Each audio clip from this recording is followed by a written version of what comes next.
Monsieur Kabila a porté Mukuna plainte. Mais bino population apport na bino na problème Mukuna zawa. Église a serré au souka. Lelo église comme royaume. Cité Bethel to ma koma gi. Rigini to ma koma. Ni lisusu. Maman langi to ma koma. Soki siko a seke tikali bongo qui va assumer trésor Mukuna. Parce qu'à terre rappelle madame. Pendant que IDP ça saka makambo bino bosani le côté. Est-ce que vous luki base bozo luka base te bozo c'est le 2023 bon revenir dans même langage au boya kana on na population. Augustin Kabouya a lobby à moyen moko a lobby que j'étais avec le président le matin à son temps je vis Janine Mabunda entre Basola Kini, de éviter. Mais Augustin Kabouya lobby, Makamo, Janine Mabunda, ça les a Makamo, chef d'État Ebisa qui était.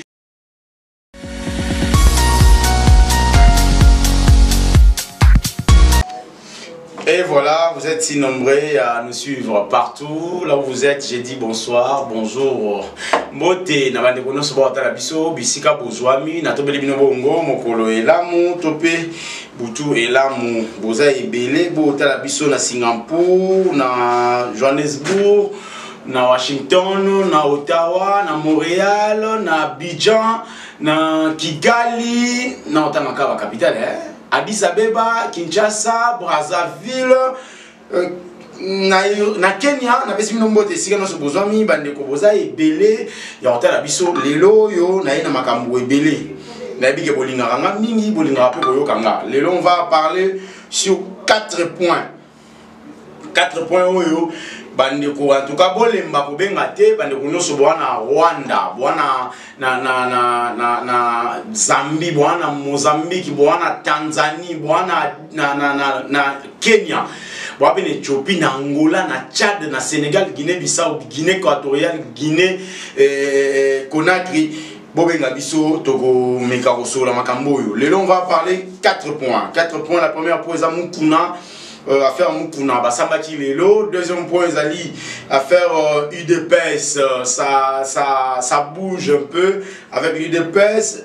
Affaire troisième point Zali la mort de magistrat ou même président juge président Yann Raphaël. Enfin on va parler de Covid-19, plus de 2900 cas enregistrés. On va parler de ça aujourd'hui et puis Tomeka Opanza, na bingi nazana bino na lingala, Tomeka Osola masolo ezo sa biso mwa pasi mingi na motema, bandiko ebele ba ebite boni mboko ezo kende sikoyo mboka eza ko kende mabe. Parlons de Mukuna. Mukuna a été arrêté maintenant, ça fait presque 3 à 4-5 jours si je ne m'abuse pas déjà, une semaine passée. Depuis que Mukuna a arrêté, Mukuna s'est dit entre guillemets, la famille de Mukuna disent entre guillemets, Mukuna a saboté, Mukuna a sacrifié dans le langage moko batenir bangomoko, côté Moussou balobi Mukuna azali abandonné, délaissé, na bato ya bale pour défendre. Batango zaki ni zaki ba valeur ya Congo, valeur ya Congo, campagne de valeur, on va directement congolaise et congolais. Oh Mukuna ndeko pour défendre bango na ba matière o ezali to benga éveil patriotique. Mukuna sali éveil patriotique. Mais éveil patriotique à Mukuna est cascadé, tout est tombé et parachuté dans ma baie. Pourquoi? Parce que Mukuna avait des affaires privées avec une demoiselle ou bien une madame qu'on appelle Mami Chibola. Mami Chibola, oyo, yena Mukuna, ba hibanaki avant, yena Mukuna bazaki na ba réalité, ebele, fin de compte.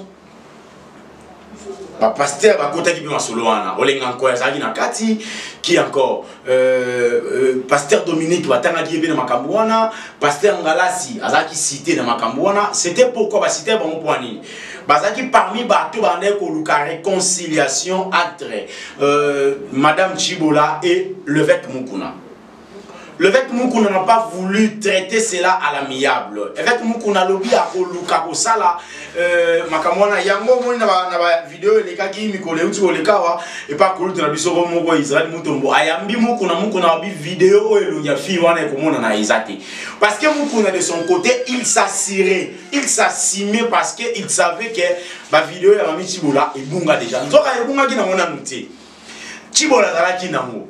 Mais le problème est que c'est posé ça qui problème nini. Au moment où Mukuna a un bras de fer dans FCC.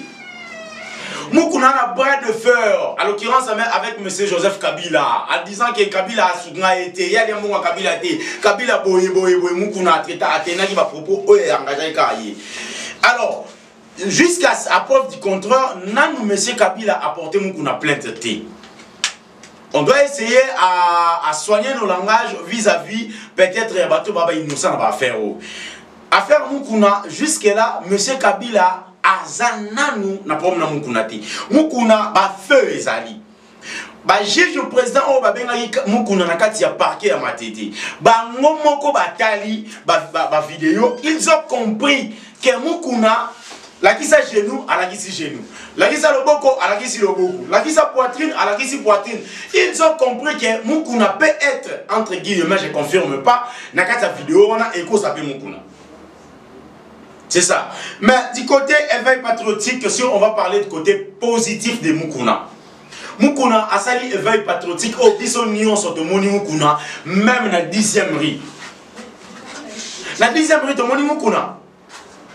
Mukuna s'est dit que outil retraite parlement, retraite plutôt politique au FCC Bakinaki, biso peut outil à biso mais trouver terrain d'attente T. Mukuna lobi ango ngaimoko témoin. Ce bakaninga nakobimisa ba vidéo wana ezali na chaîne ya sango ya Congo si je m'abuse pas. Donc, on a parlé, on a lobby que ceux qui outil éveil patriotique, comment on appelle ça, retraite politique outil, et ça là qui parce qu'on avait besoin. Il y a comment au code du Parlement. Le chef de l'État a un kraka dans ma boko. Langage à Mukuna s'il vous plaît. Le chef de l'État a un kraka dans ma boko. Alors photo Luka, to fungule kraka ona. Monto a un kraka et ça difficile de mourir fungulango. Il faut monter au fungule. Par conséquent, biso population. To ça l'éveil patriotique. To la moussa congolais. Tant que congolais a la mouka, ça nous permettrait à kendi na parlement qu'on dissoudre qu'on vende pendant 3, 4, 5 jours, 1 mois, 2 mois, bah au siège de président. Qu'on soit raison crise politique, bah député dans le sénateur va aussi jeter dans le dessous du parlement. On a la langage à Mukuna. N'est-ce pas que Mukuna a cherché peut-être à défendre le chef de l'État? Donc aujourd'hui on parle que le chef de l'État et Mukuna peut-être est isolé. Mukuna aujourd'hui est peut-être trahi. Mukuna aujourd'hui est peut-être délaissé. Mukuna est abandonné. S'il faut le dire. Qu'est-ce qu'on va faire? So ya Mukuna ozala nini so ki ba juge président ba kateli Mukuna ba moni ke problème oyo na parquet ko simbate il faut to tinda moto fixango to sa fixation na tribunal ba sali Mukuna ba komena ma michibola mi michibola bimi victorieuse ba osala ni soutien na bino bato Mukuna ne ko défendre population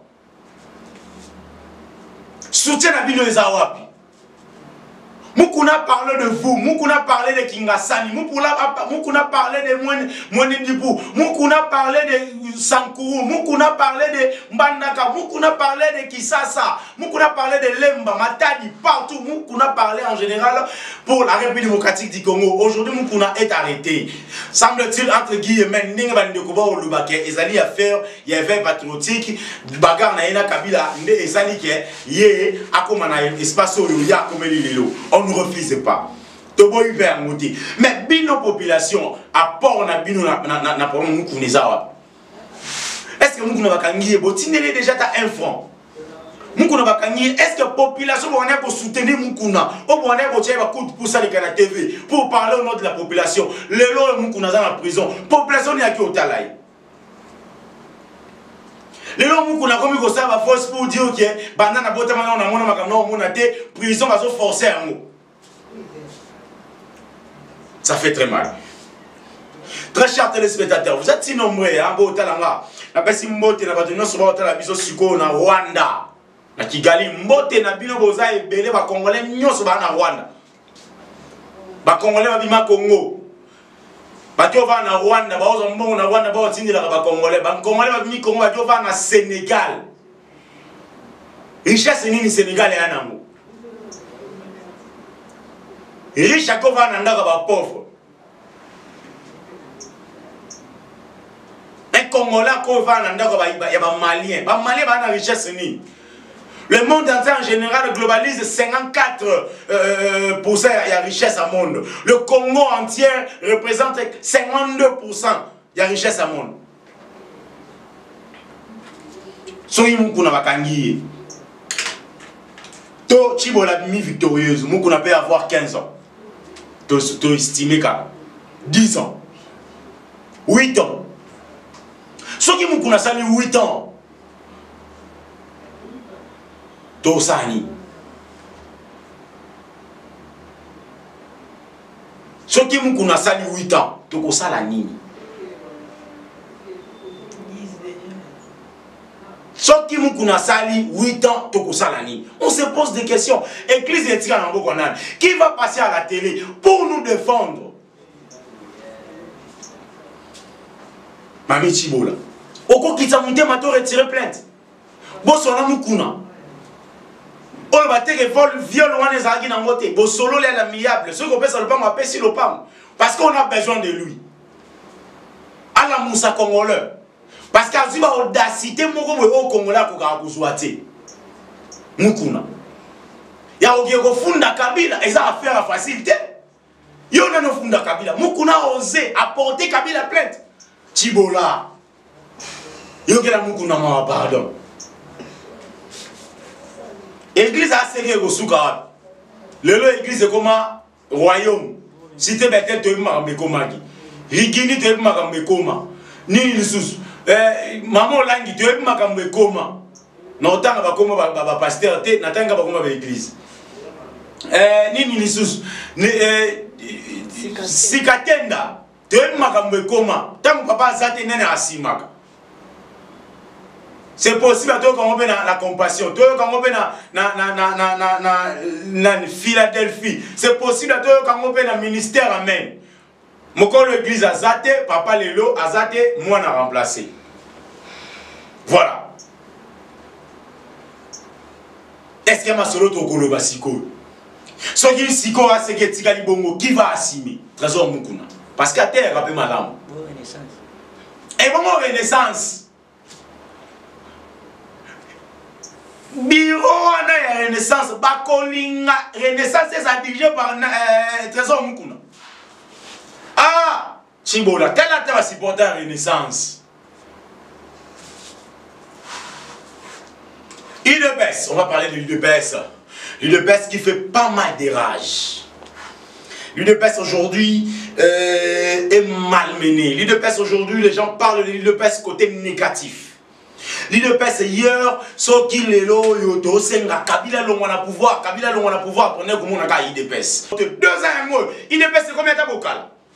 Est-ce qu'il y a un bocal pour moi l'UDPS? Est-ce qu'il y a un son amoukat pour moi l'UDPS?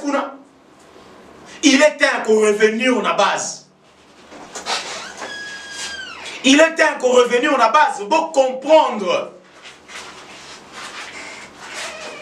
Il est temps qu'on revienne à la base pour comprendre qu'il faut planter parti.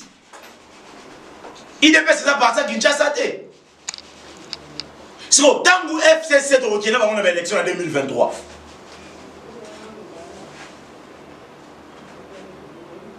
Pendant que Bino Bosa a distraction, il y a Kolobaka Jama Kabundu, Janani Boye, Nani Boye, le président de la République n'a plus ce temps-là. Il y a Sabino Boye qui ne peut planter, il dépasse partout. Quand un président intérimaire a ça,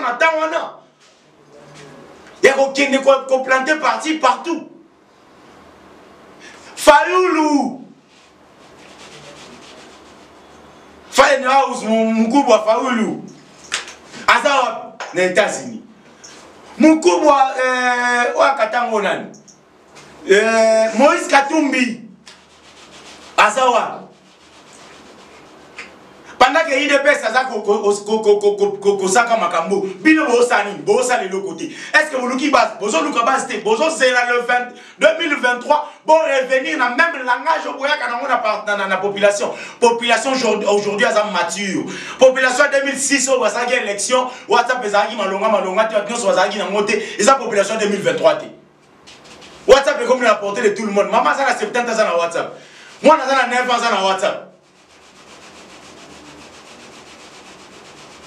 c'est à boire, à manger, il y a même à vomir. Le président intérimaire va destituer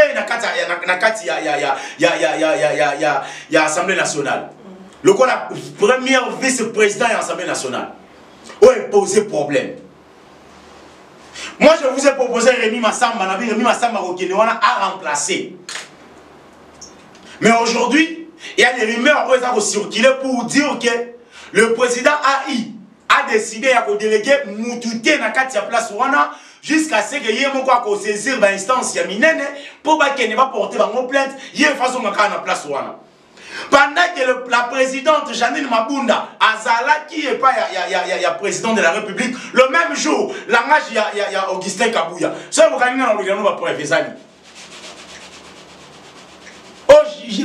Augustin Kabouya a lobby à moyen moko a lobby que j'étais avec le président le matin à sortant je vis Janine Mabunda entre.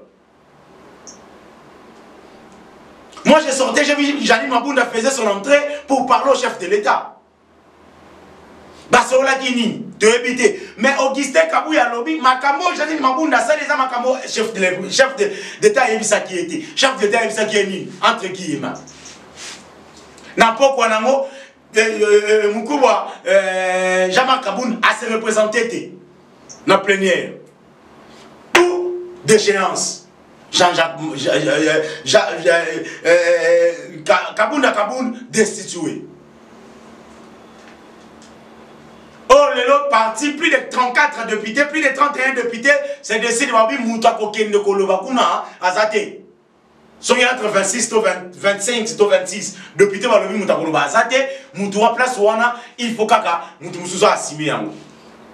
Aujourd'hui, l'UDPS est contre Jean-Marc Kaboun. Jean-Marc Kaboun a sali Moussalo le parti, il faut ça là. Parti est allé au littérapeute au pouvoir. Premier point. Deuxième point, il faut au pouvoir. Jean-Marc Kaboun a lutté la partie. Deuxième point, il faut au pouvoir. Jean-Marc Kaboun a mis le pouvoir. Troisième point, tout ça la commande qui concevoir pouvoir trop longtemps. Nous sommes la partie en Moana. Jean-Marc Kaboun a mis la troisième piste. Comment vous concevoir pouvoir trop longtemps? Mais pourquoi Bozo Inaï? Et la prédication, parce que nous avons face à la caméra. Parce que les choses tournent mal. Et il y a un urgence. Vital caméra sur la mort du juge. Ok. Il y a mort, il y a juge. Pourquoi si ça m'a Jean-Marc Kaboun. Ok. Enfin, pour conclure, il y a IDPS. IDPS, c'est bon, il faut la mise où. Tout ça, on a ça, et Koufa, Tenge, Palou, et Koufa, Falou, et Koufa, n'a accord. Quand on parle de Palou et Koufa, Palou et Zali. Mais Palou sur le terrain, tout le monde a vraiment le souté. Tout le monde a parlé dans Super Limba. Tout le monde a parlé dans Kingassan. Tout le monde a parlé dans Ngaba. Tout le monde a parlé dans Yolo. Aujourd'hui, on ne parle plus de Palou. Par drapeau, il y a Palou, il y a blé jaune, on est Kendawa. Dans 6 étoiles, on est Kendawa. On ne parle plus. On n'en parle plus, là. Qu'est-ce plus loin? Bayokani, napesa yo bandundu, yo pesa ngai premier ministre primature, ba pesa ni. Na ba corps na ba mo, aujourd'hui par les arabes. Les lois doivent vivre dans le même cas. IDPS c'est qui est au Koufa. Ba militaire IDPS bazawa.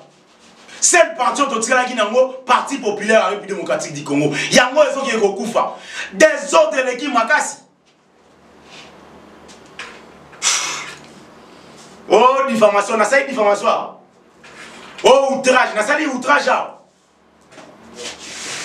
Boya ou Lukanga, on a yebi, na rotang la bino article. Na moni outrage te, na moni pe condamné à te, diffamation à te.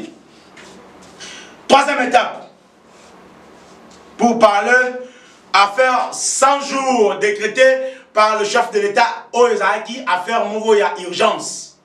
Peuple azo senganini. Aussi, Chimanga lobby, le peuple gagne toujours. Le fait que tu sais qu'il y a lobby, le peuple est d'abord. Félix Oise Koualanga Nzembo alobi peuple azo senga nini kolia komela na makamusu ezala bien.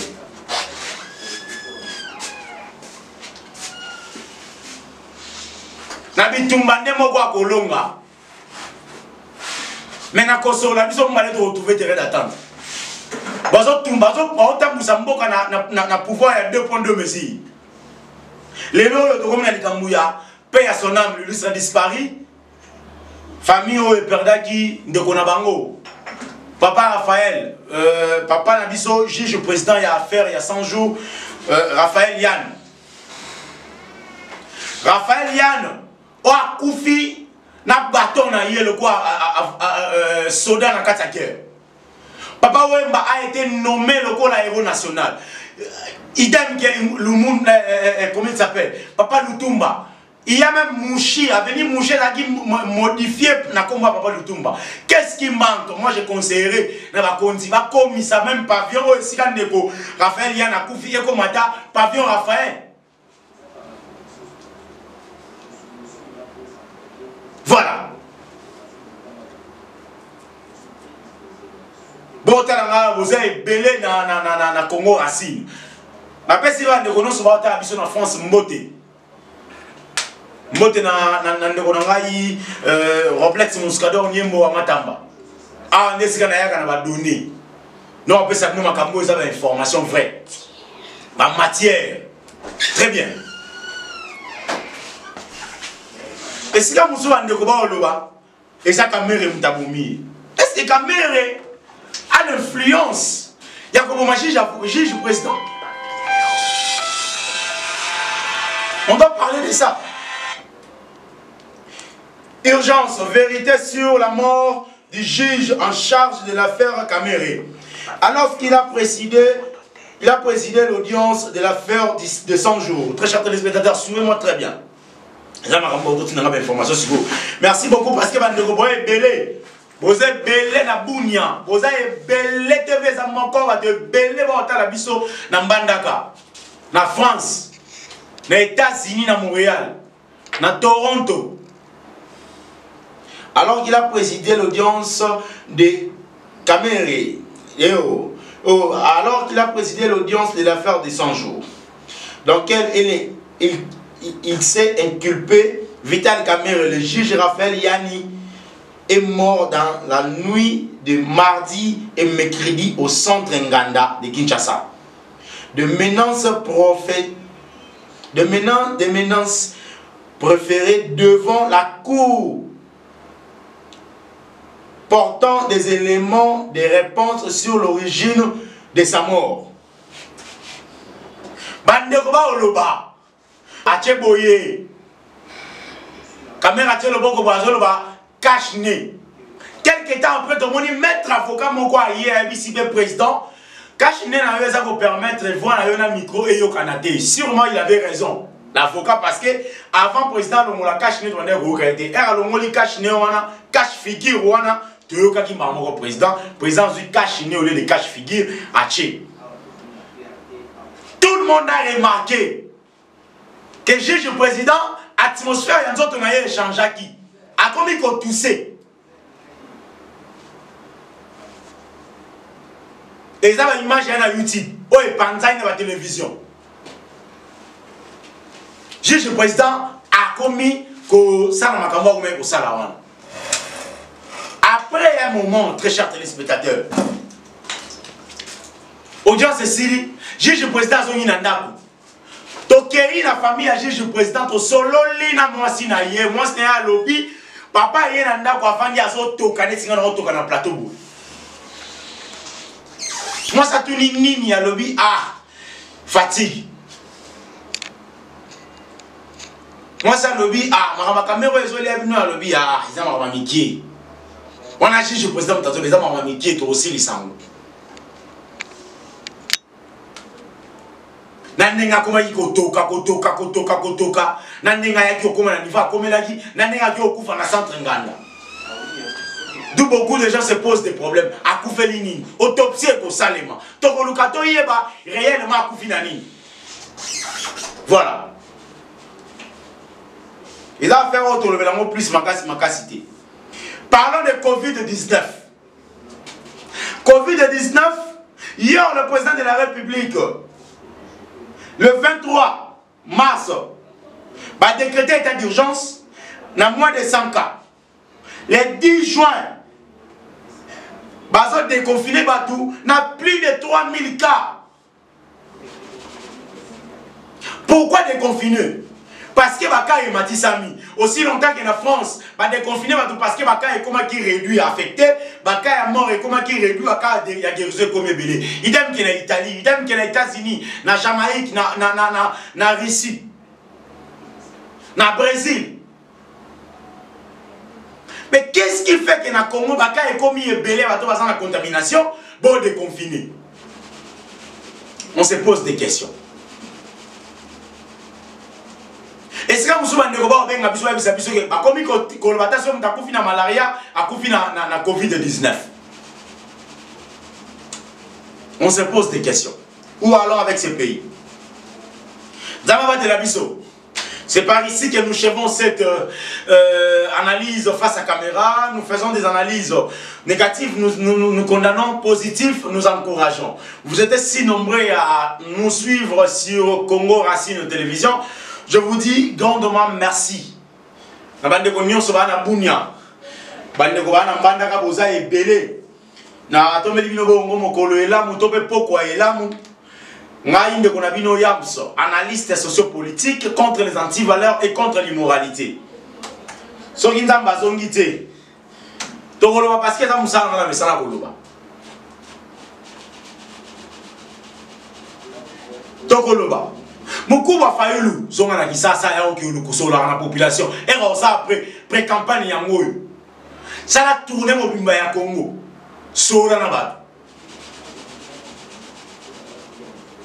Mukuba Tshisekedi, le chef de l'État, malgré qu'on a le pouvoir, papa, pouvoir des alagas, il faut concevoir yango. Pour concevoir yango trop longtemps, peuple a osé nanine. Est-ce que le peuple a n'a pas ça sur les moutons? Est-ce que le peuple a pas ça à Nzela ou Batongi Siko sont des moutons ou pas? Le peuple a osé le peuple gagne toujours. Peuple a osé le peuple est d'abord. Peuple a osé ça qui a l'osso qui t'a $10. Kilo a tombé comme à 500 francs, 1000 francs. 2500 francs. Et que l'on pouvait quitter à 300 francs. Foufou ils ont emporté. Mais c'est tourné dans le fleuve à Congo à 7 couches mon va préparer. Merci beaucoup na bande kono so batali biso. Merci beaucoup na maman Zozo na États-Unis. Na papa Mote na bino, merci beaucoup na Laura la patronne. Tu m'as promis quelque chose, fais de ton mieux au réalisant moi ça là et le mot qui toko makasi Laura la patronne. Aussi j'ai dit un grand merci na bande kono nyoso batali biso. Désormais chaque jour, face à caméra, naza awa pour nous faire bino ba donner ce qui est ali. Na Racine Congo, Congo Racine avec Roblex Moscador Niembo Amatamba. Mote na Hervé Kunku Mbali ya Igete Sala Mosali na Nzambe. Mote pe na ndeko elonga. Mungu na nkolo ndeko elonga mbote na yo. Mbote na bandeko nyonso batalinga libanda mboka. Pedro Kanda na peso mbote Davina moi mbote na yo na pesi mbote na bandeko baza ebele libanda mboka. Na pesi mbote na ba confrères journalistes nyonso basaka musala politique. Na pesi mbote na Raphaël Walukonka, na pesi mbote na John Lungila, na pesi mbote na Prince Mpenge Mukubwa. Na pesi mbote na na pesi mbote na Yves Luamba, Chic Mukadi, na pesi mbote na concert Wetch Clarisse. Moi si moko kitoko makasi. Na pesi mbote na o peuple ya ndenge nini ya Laurent Sokoko. Peuple modèle nini oyo ya Laurent Sokoko. Mbote na yo ya Laurent Sokoko, patron de patron, mon toazo kabela batu. Mon toazo sunga peuple sans audience, mon toazo tala pasi ya bato na partage. A comme si pasi ya bato partage na ye. Merci beaucoup ya Laurent Sokoko. Na pesi mbote na venanga Adolphe Muzitu. Après si mbote na venanga Fallen House Martin Fayulu, mbote na chef de l'État, mbote na mukubwa Kabila isika azaki na GLM sikwa comme na Gingakati, azongi su Gingakati, mbote na mukubwa. Na pesi mbote na mukubwa na ngape Albert Yuma sikoyo entre guillemets to confirmer te ki azana makala, mbote na yo mukubwa. Boza ebele. Na pesi bino mbote bisika no so bozwami, ba Congolais so bana Kigali botinda ba information, bana Rwanda botinda nani na game na Este Mobimba. Ba Congolo bana na Kasai mbote botinda ba information. Ba Congolo baza na Kolwezi botinda information. Na Congo central botinda information. Bomoni mukubwa za na makambani komoni ya kanani. Monantemi bomoni na komi boga mukubwa Monantemi bozo tala biso mbote na komi boga maente. Mukubwa na biso pe wazana makala kuna Vital Kamere mbote na yo mukubwa pe na bato nyonso bana makala mbote na bino ba Congolais nyonso bana makala Sami Jamal umeli na Congo mbote na yo pe ndeko to koma ozolo kwa Congolais ya poso pembe mbote na yo soki nzamba zongi te to koloba isusu bébé je t'aime beaucoup Lina Lydia aussi comment elle s'appelle encore mon alors comme on est à Kimi Galilo. Vous avez bien pour la navision Alicia, voilà. Je t'aime beaucoup Alicia, Trésor, élégance basique à maman bonheur. Je t'aime beaucoup Gilles, mon bali à Gianni Balouti. Je n'avais pas mot ici aux États-Unis. En tout cas, voilà. Ceux qui nous ont besoin de Tokoloba. Au revoir.